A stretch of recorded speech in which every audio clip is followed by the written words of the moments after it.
Video میں ہم حضور نبی کریم صلی اللہ علیہ وآلہ وسلم کے 3 ایمان افروز واقعات بیان کریں گے۔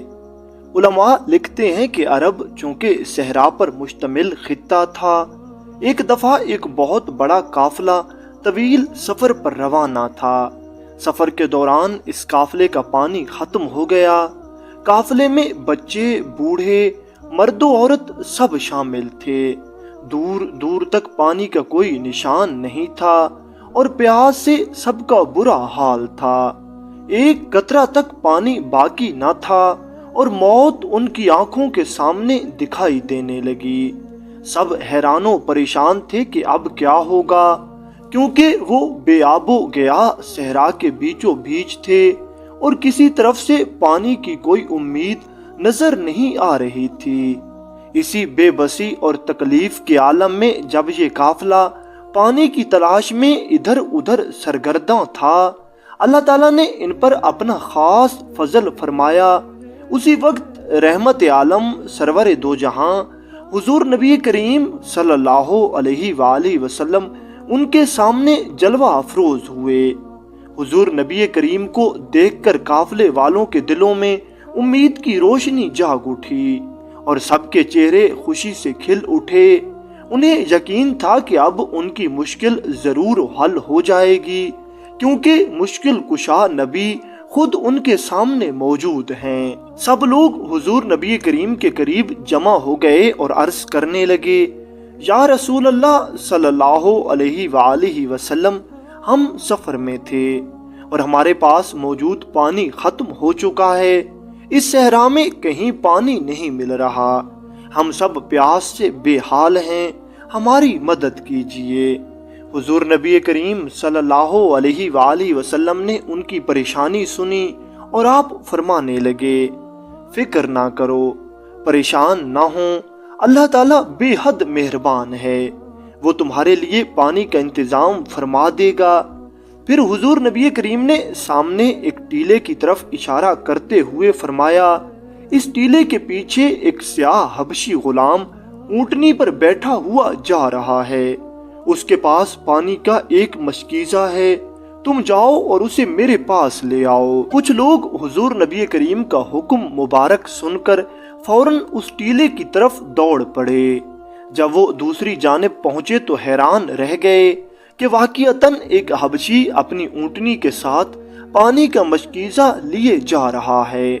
وہ اسے حضور کے فرمان کے مطابق نبی کریم کے پاس لے آئے۔ حضور نبی کریم صلی اللہ علیہ وآلہ وسلم نے اس سے یہ مشکیزہ لے لیا، اپنا مبارک ہاتھ اس پر پھیرا اور اس کا منہ کھول کر فرمایا، آؤ اور اس سے اپنی پیاس بجھاؤ، جتنا چاہو پیو۔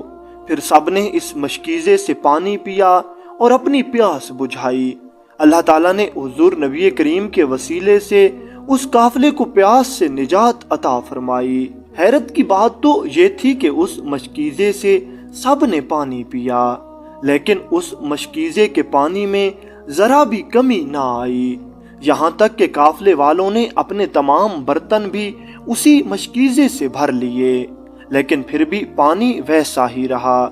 جب سب لوگ سیراب ہو چکے اور تمام برتن بھر گئے تو وہ حبشی غلام جو یہ مشکیزہ لے کر جا رہا تھا، یہ منظر دیکھ کر حیرت میں ڈوب گیا۔ وہ اچھی طرح جانتا تھا کہ اس مشکیزے میں زیادہ سے زیادہ 10 آدمیوں کے لیے پانی ہو سکتا ہے، لیکن نبی کریم کے دست مبارک کے لمس مبارک سے پورا قافلہ نہ صرف پانی پی چکا تھا بلکہ اپنے برتن بھی بھر چکا تھا۔ اس معجزے کو اپنی آنکھوں سے دیکھنے کے بعد اس حبشی نے آپ کے دست اقدس کو بوسہ دیا۔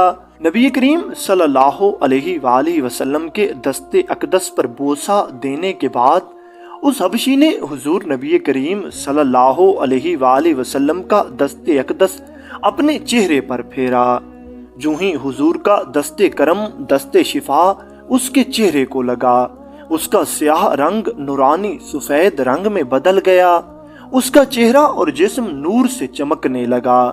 یہ منظر دیکھ کر وہ غلام مزید حیران اور متاثر ہوا اور کلمہ پڑھ کر اسلام قبول کر لیا۔ جب وہ واپس اپنے مالک کے پاس پہنچا تو مالک نے اسے دیکھ کر پہچاننے سے انکار کر دیا۔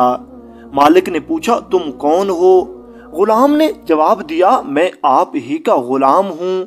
مالک حیران ہو کر کہنے لگا میرا غلام تو سیاہ رنگ کا تھا، اس کے چہرے کے نقش و نگار اور رنگ مختلف تھا، تم تو بالکل نورانی معلوم ہوتے ہو۔ غلام نے ادب سے عرض کیا مالک میں واقعتاً وہی غلام ہوں، لیکن آج مجھے ایک ایسی ہستی سے شرف ملاقات نصیب ہوا ہے جس کے وجود اقدس سے نور کے سمندر پھوٹتے تھے۔ اس ذات کے پاس سے ہو کر آیا ہوں جو نورن علی نور ہے، اس کی برکت سے میرا رنگ بھی نور میں بدل گیا اور میرا دل بھی ایمان کی روشنی سے منور ہو گیا۔ اس کے بعد وہ مالک حضور نبی کریم کے پاس پہنچا اور اس نے بھی کلمہ پڑھا اور مسلمان ہو گیا۔ علماء لکھتے ہیں کہ بنی نجار کے ایک باغ میں ایک وحشی اور بد مزاج اونٹ گھس آیا۔ جو بھی شخص باغ میں داخل ہوتا وہ اونٹ اس پر حملہ کر دیتا اور کاٹنے کی کوشش کرتا۔ لوگ خوف زدہ تھے، کوئی اس کے قریب جانے کی جرت نہیں کرتا تھا۔ جب معاملہ حد سے زیادہ مشکل ہو گیا تو لوگ حل کی تلاش میں حضور نبی کریم صلی اللہ علیہ وآلہ وسلم کی خدمت اقدس میں حاضر ہوئے، سارا حال حقیقت بیان فرمایا۔ حضور نے فرمایا چلو میں بھی تمہارے ساتھ چلتا ہوں، اور پھر آپ ان سب کے ساتھ اس باغ کی طرف تشریف لے گئے جس باغ میں وہ وحشی اور سرکش اونٹ سب کو ڈرا رہا تھا۔ حضور نبی کریم صلی اللہ علیہ وآلہ وسلم وہاں تشریف لے گئے۔ آپ نے اونٹ کو آواز دی اور فرمانے لگے ادھر آؤ۔ جیسے ہی اونٹ کے کانوں میں نبوت کی آواز پہنچی وہ فوراً دوڑتا ہوا آپ کے سامنے حاضر ہوا اور ادب و عاجزی کے ساتھ اپنا سر جھکا کر نبی کریم کے مبارک قدموں میں رکھ دیا۔ حضور نے فرمایا اس کی نکیل لاؤ۔ جب نکیل لائی گئی تو آپ نے اسے تھاما اور بڑے اطمینان کے ساتھ اونٹ کو قابو میں لے کر اس کے مالک کے حوالے کر دیا۔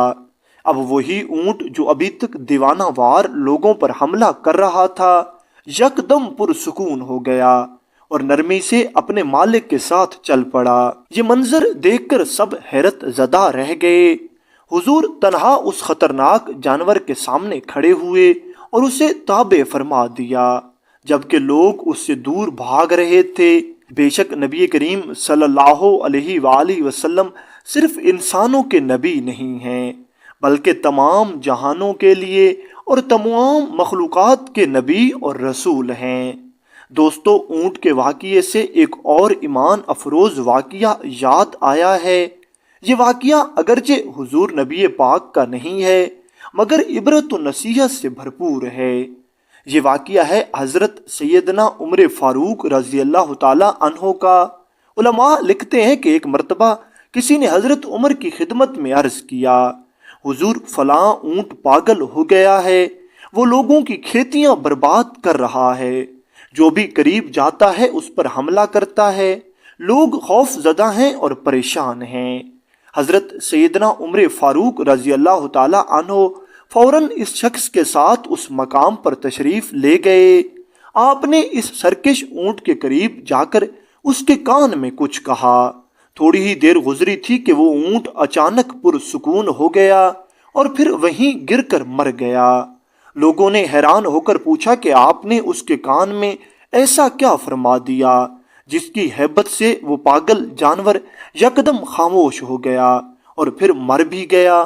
حضرت عمر نے فرمایا میں نے اس کے کان میں صرف یہ کہا تھا تو لوگوں کی محنت اور فصلیں ضائع کر رہا ہے، انہیں نقصان پہنچا رہا ہے۔ کیا تمہیں قیامت کا دن یاد نہیں؟ کیا تم حشر کو بھول گئے ہو؟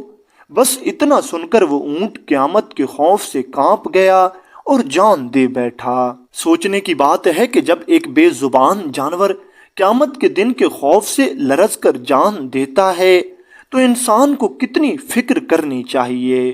انسان جو اشرف المخلوقات ہے، جسے اللہ نے عقل جیسی دولت اور نعمت سے نوازا ہے، اسے چاہیے کہ آج ہی اللہ کے حضور سچی توبہ کرے اور حشر کے دن کی سختیوں سے محفوظ رہنے کے لیے اللہ کی رحمت کا سایہ لے لے۔